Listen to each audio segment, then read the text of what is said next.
Surviving Science class. Today we're going to talk about the kingdom Protista. The kingdom Protista is found in the domain Eukarya. All organisms within the domain Eukarya have two major things in common. One, they have a nucleus. Two, they have membrane-bound organelles. Now, as far as similarities within the Protista kingdom, that might be about all that some of these guys have in common with each other. They're kind of the oddball kingdom. Scientists place eukaryotes into the Protist kingdom if they don't quite have all the characteristics of fungi or all the characteristics of plants or animals. This is just kind of an oddball group for anyone who doesn't fit anywhere else. Organisms in the Protist kingdom might be in the same kingdom, but they're very different from one another. Some are unicellular, like an amoeba. Others are multicellular, like seaweed. Some have to find their own food and ingest it. Others are able to make their own food by photosynthesis. And yet, still some can do both. They can eat and make their own food.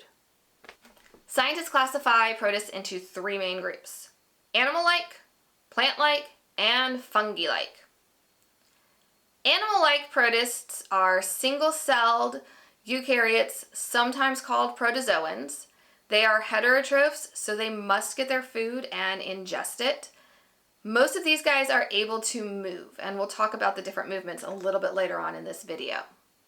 Plant-like protists are all able to use sunlight to go through photosynthesis and make their own food.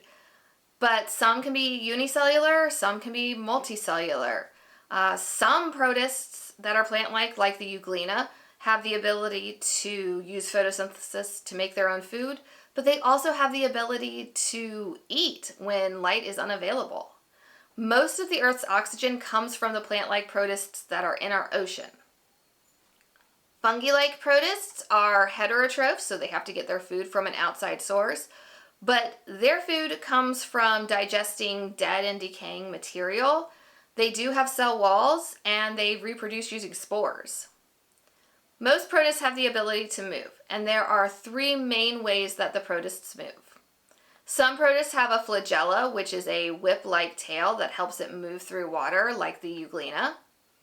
Some protists have cilia, which are the little tiny hairs that beat all around the cell, kind of like oars on a rowboat, like the paramecium.